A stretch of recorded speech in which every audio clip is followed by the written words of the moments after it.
Now we have our next speaker, who's a true change maker, whose innovative ideas and passion have transformed his industry. Now let us welcome Sanjeeb Lahiri. He is the Chief HR Officer, GRP Limited, and an executive coach. Please, do we have him here in the room? Do we have him here? Is he around? Okay, as we are trying to get him up, I'm going to continue reading his profile. He has over 26 years of professional experience at a global level in information and communications technology, trading, distribution, manufacturing, and holding companies, including startups. He's currently the CHRO of GRP. CHRO is a group HR officer limited and has previously held leadership positions with Tata Communications, Tata International, and Tata Africa. Wow, fantastic resume. Sanjeeb holds a myriad of postgraduate qualifications and certifications. He actually said that he's really on the ground today and he's ready for us. And he has also been featured in India's top 100 great people managers list 2023. Remember at the beginning of the session, I told you that the people here are thought leaders and are pushing the frontiers in their industries. And you can see their profiles here, top notch. And also the most prominent diversity and inclusion leader 2024 by the World HRD Congress. I mean, amazing. You are needed here because we find out diversity and inclusion might just be a facade. Please tell us that it is true and it's achievable for all of us. Mr. Sanjeeb, are you here on call? Oh, yeah, he was here earlier. Thank you so much for connecting. And his topic will be networking your way to success, internal networking and external networking. I yield the floor now to you. Oh, great. Thank you, Obo. Namaste, everybody, and greetings. Yes, there is a big part of Africa in my life. I proudly call myself another African. I mean, I'm a child of the mother continent, and actually, that's what I call myself at times. So, well, before getting there, once again, deeply grateful to each one of you. Kruti, thanks. I can't thank you enough for getting me on this portal and on this platform today. Some wonderful and very, very powerful conversations that we are having, that we have, and that we're having so far. Now, this whole term of returnees is something that I had heard in 2008. Right? So I was employed with the Tata Group at that point in time. Some of you may know it is one of the largest, or rather, it is the largest conglomerate in the country, in India, and it's one of the most respected brands in the world. Uh, they launched a program called Second Career Internship Program, quote unquote. Right? I first thought, what is the second career? I indeed found it amusing, and trust me, I'm not exaggerating a bit. That what does a second career mean? So, being like a young guy those days, which I still am, but this we used to have these conversations in the corridors. That's what's going on. What does a second career mean? So then we were told, no, it is for women returnees and women who have taken a career break, particularly motherhood and so on and so forth. So isn't that natural? If so, the laws of the land allow it, and after people are fit to come back, they come back. I did not know what I was up to till the time I had my first intern with whom I was so privileged to be paired as a buddy. Then I got to know what it means, trust me, and it was mesmerizing. Being in the people space myself, being in the talent space myself, I could not believe that when there is a talent, uh, why would the organizations, the industries look at them with so many shades of glass, or so many bouts of speculation, and also what the person who has done enough in their career so far and had to take a break for whatever reasons, not restricted only to motherhood, has to face when they want to come back. And hold you there. The situation is not as rosy for the men. I'm not even covering other genders who also have taken a break.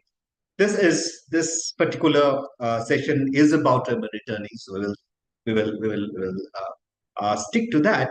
But honestly, this is something that has intrigued me. This is something that has bothered me. So whatever little bit in my own way I could do in the roles that I have had, I kind of tried to play a part. But having that, we will delve more into that. Let me tell you the story of a child, and this is the story of a shy child.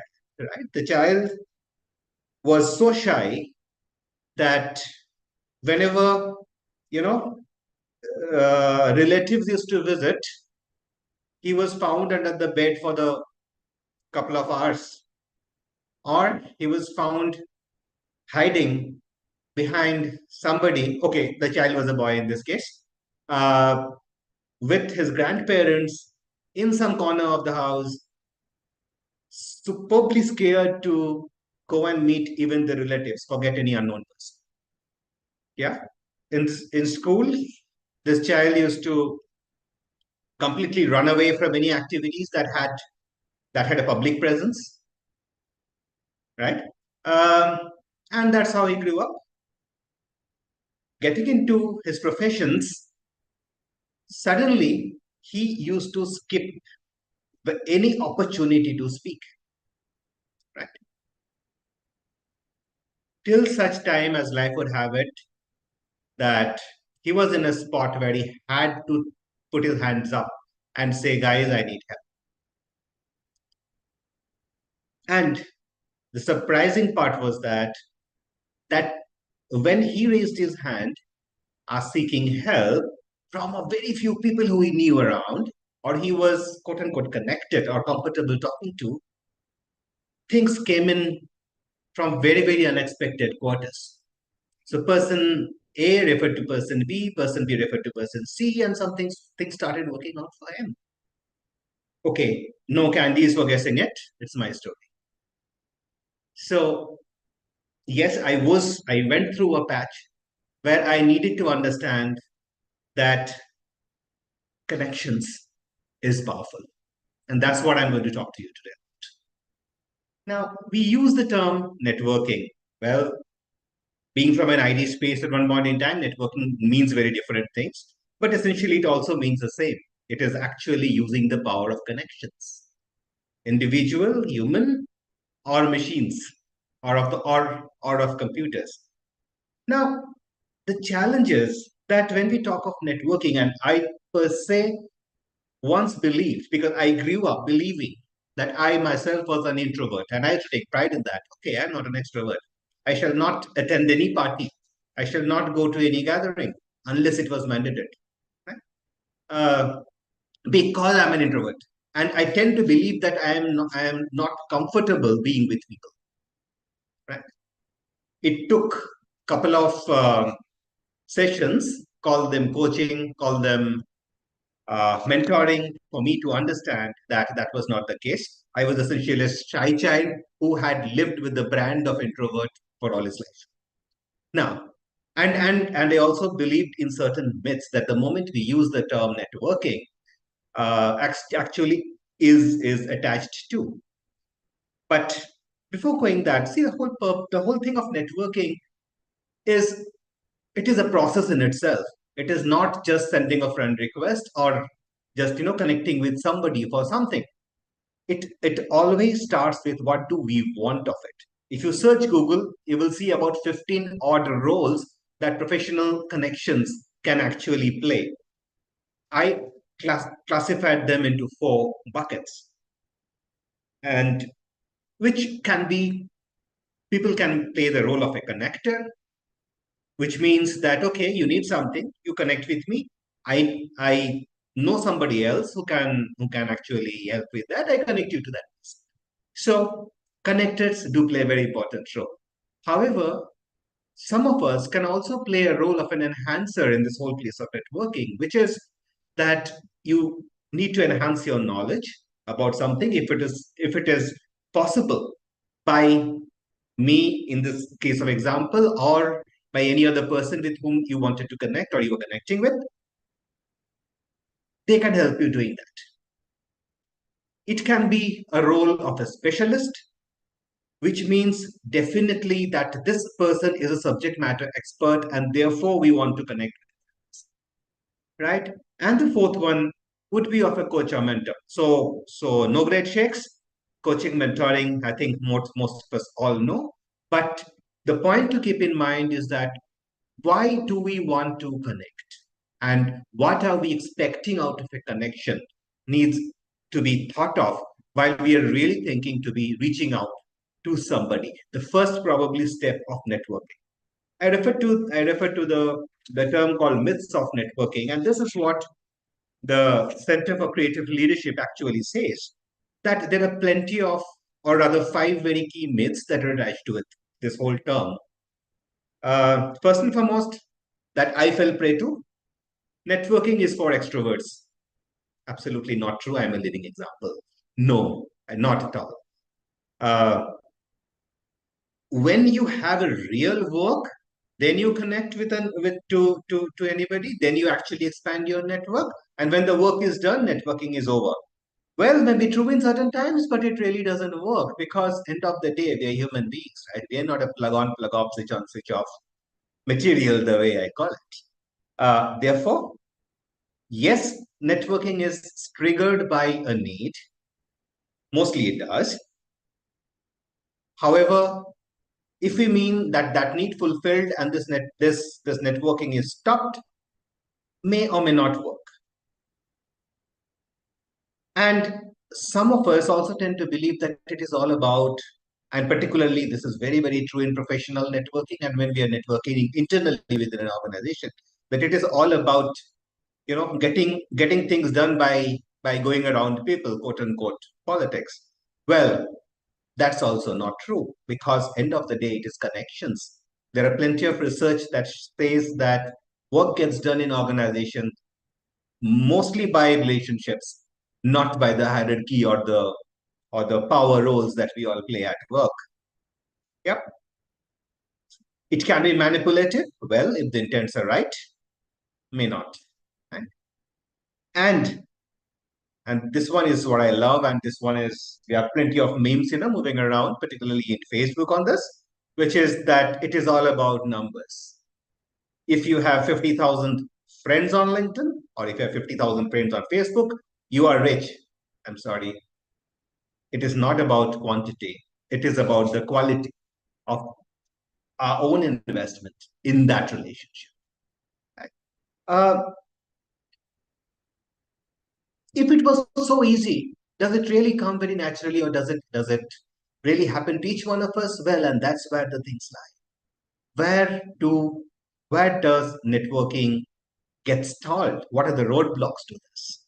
And I really used to think about myself, that what prevented me from really reaching out to people, or from really staying connected to people before. And I mean, before, when I really needed to, right? And I will put this into two very, very big buckets. One is the self-limiting bias. What will they think? They will think me weak. Oh, they may be busy, they may not have time. Why am I looking out for? Why do I want to reach them?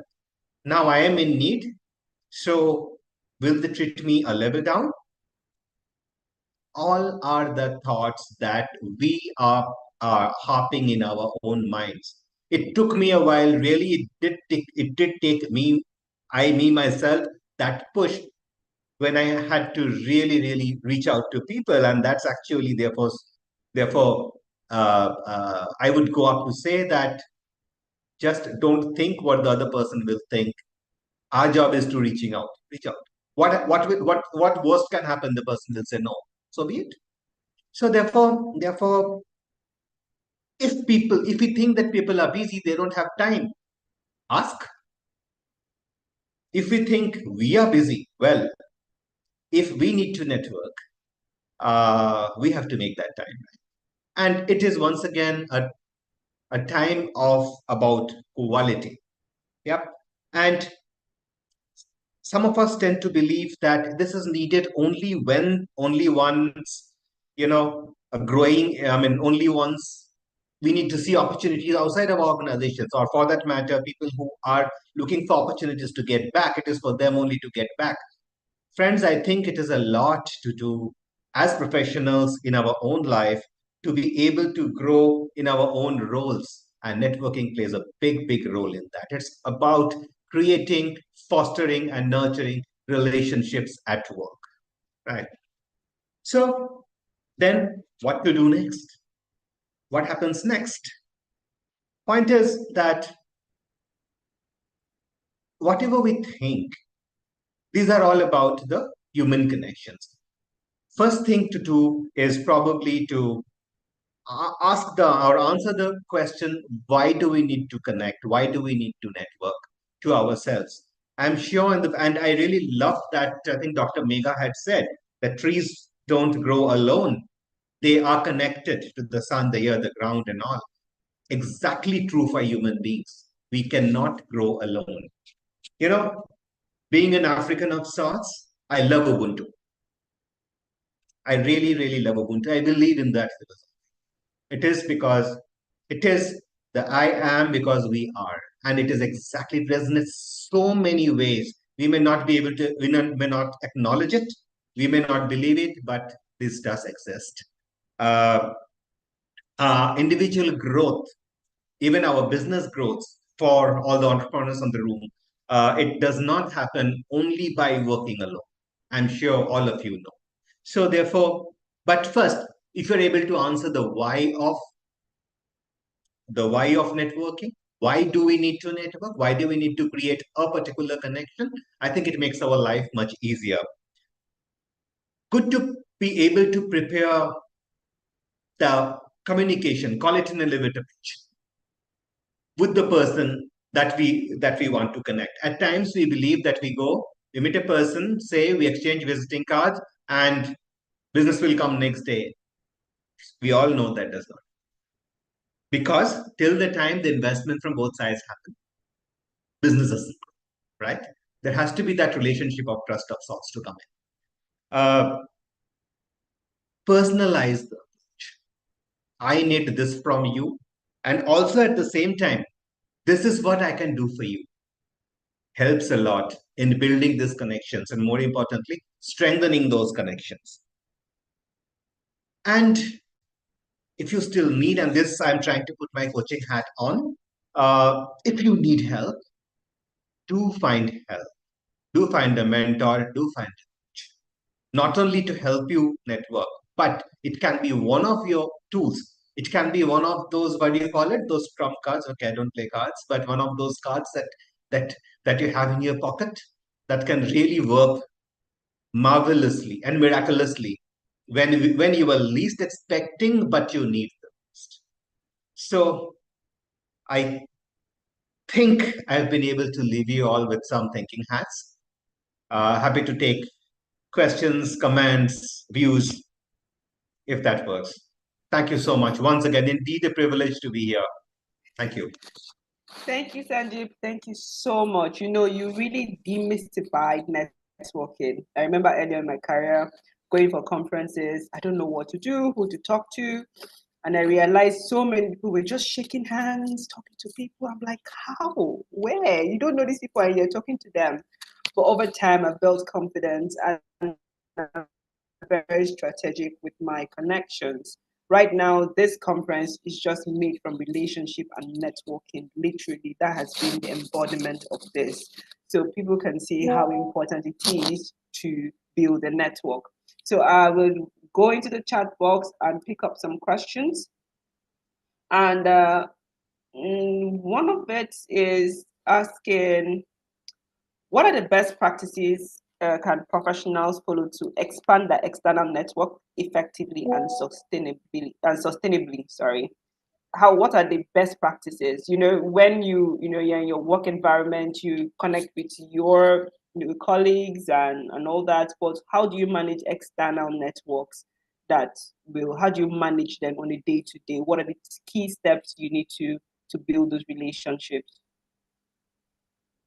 Well, this is what has helped me. Um, First and foremost, to be able to find some time towards that, to be able to do that regularly. May not be every day, but regularly. Yeah. Uh, I will go back to that point, and that once we have identified our target connections, and to be able to connect with them at a personal level, by a personal level, I mean to be able to spell out what I need from them, and thereby building upon on that has helped me immensely. Because just sending out a request or just exchanging cards somehow fades off. eh? But to be, and also what does not work at all are the good mornings and good evenings. Thank you for that. Yeah. Thank you. That is So so important. That's so important for people to know. Very important. yeah. But exchanging thoughts at times, maybe Yeah. recognizing that person's presence in your network, uh, Yeah. ex- asking for support, and not holding the person to be to if the person couldn't give you the support exactly the way you would have wanted it. I think that helps a lot. A lot of times I see people, test it myself also, that I had sent you my CV, however, I didn't get a job yet. Now puts me in a spot. But uh, if you have requested for something, um, do not hold your network or your connection, you know, straight away to be able to deliver that to you, because that is something will actually break the relationship. Yeah, networking is not about getting an ROI day one, day two, day three. Key. Networking is not about getting ROI immediately. They want you to know it's long term. I like that. I like that. So people should have that in mind. So I think we have time for one more question. Um, how can professionals accelerate their career growth and achieve long-term success with strategies that can help them manage networking? Like you just said something. Okay, now I know that networking is a long-term game or stretch. What do I need to do as a professional? Just give us like three of three or four formulas to say the first day you meet this person, this is what you do. After 4 months, three, depending on your connection, this is the next step, then this is the next step. Do you attend birthdays? You ask to attend family events? How do you get to that point? How do you know who to make very personal and who to just keep on a professional level? Where do you find that balance? Just lead us through this so that we are not confused on what to do when we go to a conferencing environment, for instance, and we see who we want to connect with. Oh, how am I going to segment this person? Are you just for this purpose, or do I want to get personal with you? How do we do that? How do we navigate that? See, now in conferences we would end up meeting a lot of people, right? Yeah. Now, if it is say an in-person conference, definitely we make change cards. Okay, not business cards anymore, maybe QR codes or something like those. But we Yeah. share our contacts, we get our contacts, right?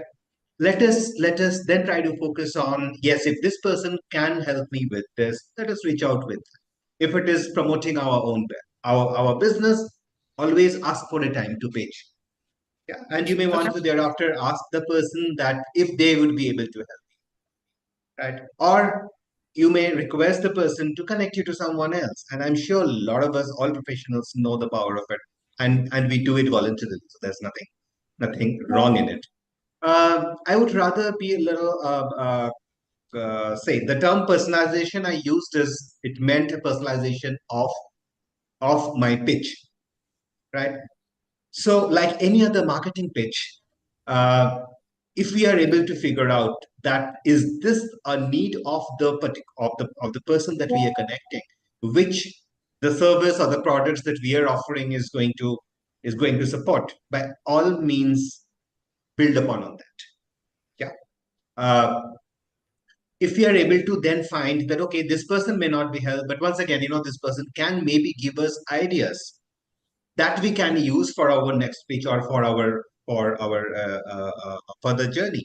Please get that. See, it is about connections, but as I said, there are those four very key roles that networkers play. Are they a subject matter expert? Can I learn more from this person? If you yes, please use. Can this person help me in connecting with others? Yes, please use that.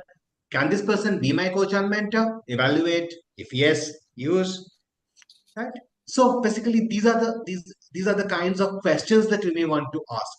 Therefore, a lot of things while to enhance, encourage, build upon connections is to be able to answer that that why and if you're that what I want from them, and also mind you, if you're able to really also pitch that this is what I need from you, but this is what I can help you with, I'm sure it works. Oh, great, great Now, insight. this will not happen in every conversation.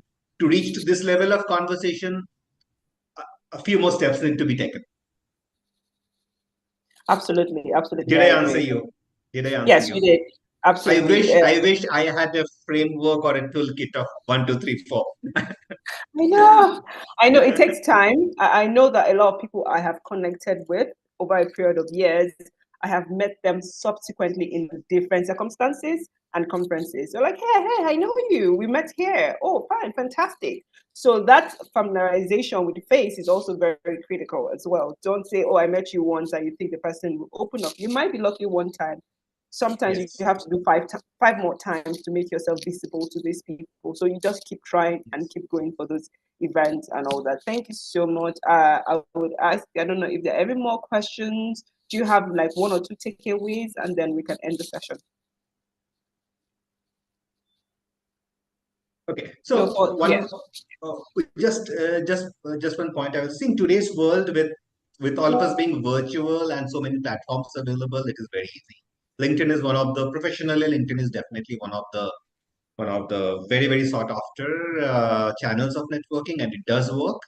So there, I mean, incidentally, in my mentoring initiative, I do mentor people in terms of how to build upon on their LinkedIn channels, not creating a profile. Yes, creating a profile, but yeah, I'm really not towards that aspect of it. But it needs a little bit of focus. It needs presence, and all of these channels work on algorithms. The more you are present, the more likely that algorithm will work for you. So being present on a platform, interacting with people who are from your domain, or interacting with people who can maybe lead you, help you for what you need, I think are the very, very basic steps that any one of us can follow. And thereafter, things start following. I mean, things starts happening, and it does happen. So don't worry on that. Okay, so definitely using our social networks, so like LinkedIn, get more active there, build your profile, clean it up as you can, and interact with a lot of people.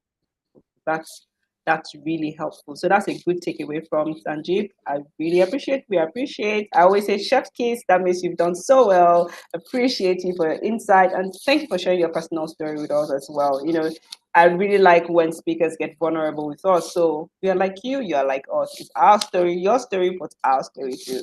So thank you so much, Sanjeev. We can end your Thank session you. now. Thank you so much.